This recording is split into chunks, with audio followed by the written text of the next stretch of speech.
আচ্ছা, যে কথা বলতে গেছি আমরা, কথা শোনো। এই শোনো, হ্যালো। এরকম এক একটা আপনাদের যে দেখা গেছে যতগুলো বালুর কণা আছে, সেই বালুর কণার থেকেও কি থাকে আমাদের তারা বেশি। তাহলে এরকম এক একটা গ্যালাক্সি, এরকম এক একটা গ্যালাক্সি, এরকম এক একটা গ্যালাক্সি, এরকম কোটি কোটি কোটি কোটি কি আছে, গ্যালাক্সি আছে। সত্য না মিথ্যা? ওকে।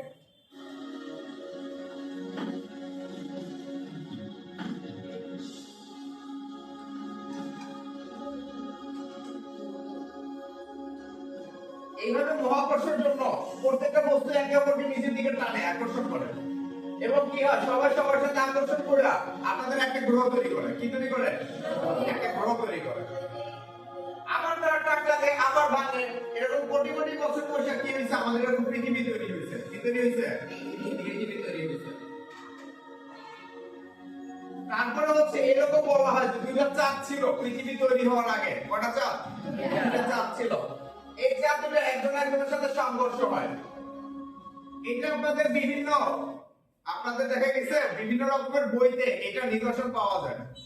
যেমন আপনাদের ইসের সময় যেটাকে বলা হয় মিশরীয় সভ্যতা, তাদের বলা হয় দুইটা দেবতা যুদ্ধ করেছিল এক সময়। দুই দেবতার যুদ্ধটাকে প্রতীক করা হয়েছিল এরকম দুইটা আপনাদের দেখা গেছে কি তখন চাঁদ পৃথিবীর তৈরি হওয়ার সিস্টেমটাকে এভাবে দুইটা সংঘর্ষ হয়। সংঘর্ষ হওয়ার এই প্রক্রিয়াটার নাম বলা হয় তারা থিয়া বলে। থিয়া নাম কি? থিয়া। চারটা দেখিয়ে সবাই ফলো করে কিভাবে কাজ খায়।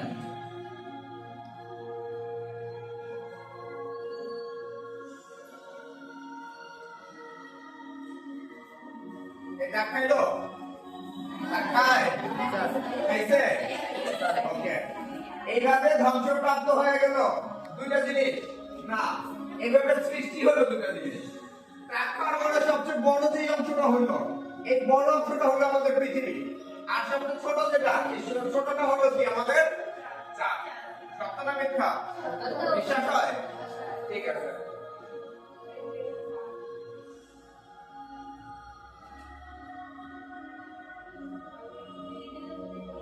হ্যাঁ, এইভাবে আমি দেখাই গেছি তোমাদের। দেখো এইভাবে যেটা হয়েছে, এখন আমরা এটাকে চাঁদ হিসেবে দেখি। কি হিসেবে দেখি? চাঁদ হিসেবে দেখি। সত্যি না মিথ্যা? চাঁদটা দেখতে কি এরকম না অন্যরকম? অনেকটাই এরকম। তখনও পৃথিবী ঠান্ডা হয় নাই। কি হয় নাই? ঠান্ডা হয় নাই এখনো।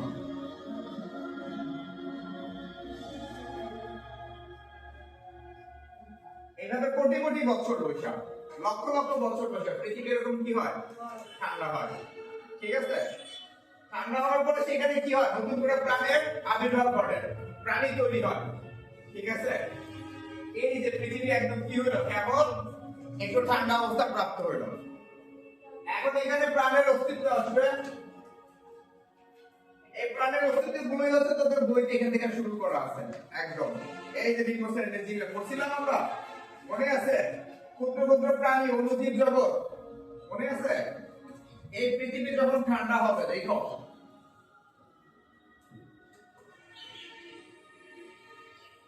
তখন পানি কিসের? লাভা। তখন কি লাভা, একদম পুরো আগুন। তবে ফালাই দিলে কি অবস্থা হইতো? ওই যে দুই জনের ধরে ফালানো ছিল কে? কারণ ও তিরিং বিরিং করতেছে। এবার এখানে ফলো করো সবাই, এটা দিক তাকাও।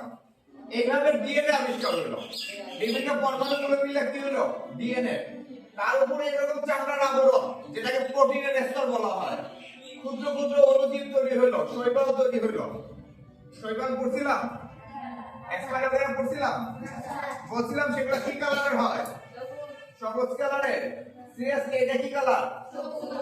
কমন করছে? ওকে, গুড। এরকম ক্ষুদ্র ক্ষুদ্র প্রাণী তখন হয়েছে না হয় নাই? ওকে, এই ডায়াগ্রাম বিভিন্ন রকমের ক্ষুদ্র ক্ষুদ্র প্রাণী তৈরি হয়, হার্ট বিটিং শুরু হয় প্রাণীর। এখনো প্রাণী মাটির উপর দিয়ে হাঁটে? হাঁটে না, এখনো সব পানির নিচে। এখনো কোথায়? পানির নিচে। ওকে,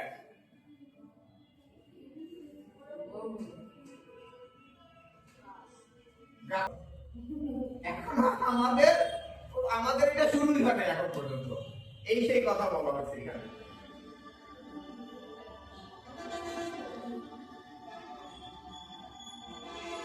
নড়াচড়া করে সে কই আসবে? মাটির উপরে আসবে। কোথায়? মাটির উপরে আসবে। এই প্রাণীটা কোথায় আসছে? উপরে। ওকে।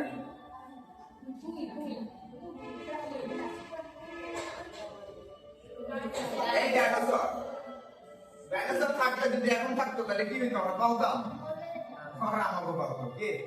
এটা বিপদ হয়ে যেত তখন। এইভাবে দেখা গেছে আপনাদের কি হইছে? বিভিন্ন রকমের আপনাদের এক একটা প্লেট, টেকটনিক প্লেট সরে যায়। সরে যাওয়ার ফলে কি হইছে?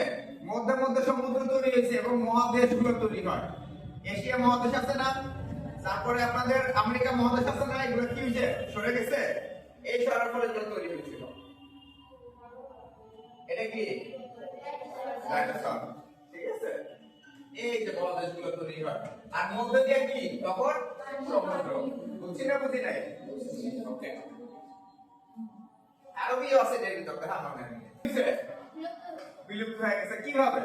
সেটা শিখে গেছি আমরা। আমরা দেখাইতেছি এই অ্যাস্ট্রোনট করছিল। কি করছিল? এরকম বিভিন্ন বড় একটা উল্কাপিণ্ড প্রায় 8 কিলোমিটার। এইটা পড়ার পরে সব মাটিগুলো ওই ডাইনোসর গুলোর উপরে পড়লো।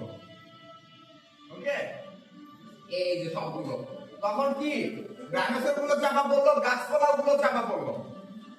যখন এই ডাইনোসর গুলো চাপা পড়ছে সেগুলো হয়ে গেছে কি? তেলের খনি।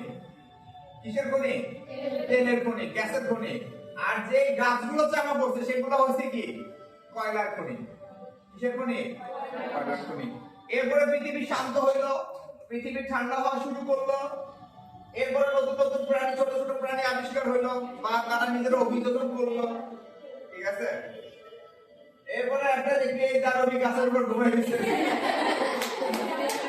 আমার হচ্ছে কথা হচ্ছে ঘরে একটা গাছের উপর নিরামিলে কামে হয়ে রয়েছে।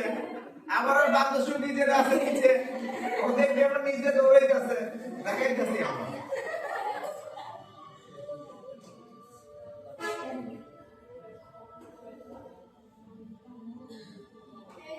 এগুলো হচ্ছে ঠান্ডা পৃথিবী এবার বসবাস করছে। এটা কেনা এটা ও এটা নিচে নামতেছে। ওকে বাস নিচে নামছে। এবার সেটা কি দিবে? কান হবে। ওকে অর্থাৎ তখনও কি করছে? এরা সঠিকভাবে দাঁড়াইতে পারে না, পিঠ টান করতে পারে না, মেরুদণ্ড সোজা হয় না। পরবর্তীতে কি হলো? মেরুদণ্ড আস্তে আস্তে সোজা হলো। বলা হয় যে এগুলো রিভলিউশনের ফলে আমাদের কি হয়েছে?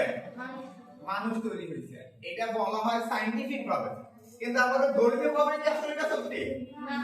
ধর্মীয় ভাবে আমরা আসছি কোথা থেকে? আদম আলাইহিস সালাম থেকে। ডাইরেক্ট সরাসরি একদম কোথা থেকে? ভেস্তের থেকে। সায়েন্স জানার জন্য, বিভিন্ন সায়েন্টিফিকের থিওরি জানার জন্য, তাদের মতামত জানার জন্য এটা আমাদের পড়াশোনা করতে হবে। কিন্তু আমাদের মানতে হবে কি? আমরা আসছি কোথা থেকে? সরাসরি ভেস্তের থেকে। আমরা ভেস্তের থেকে আসছি। আমরা এইভাবে ইভলিউশন হই নাই। কিন্তু যেহেতু বিজ্ঞানীরা গবেষণা করে বের করছে, বিজ্ঞানীদের মতবাদ গুলো জানা যাবে। কথা বুঝতে পারছি? যেই মতভেদ গুলো ধর্মকে দেখা গেছে অবমাননা করবে সেগুলো মানা যাবে না। ধর্মের সাথে যে সায়েন্সের সাথে মিল আছে সেগুলো মানা যাবে। কথা ক্লিয়ার? বুঝছি না বুঝি নাই? ক্লাস ভালো লাগছে? সত্য? আরেকদিন আসবি নাকি আজকেই শেষ? একদিন আসা লাগবে? সবাই একদিন আলিয়ে দিচ্ছ।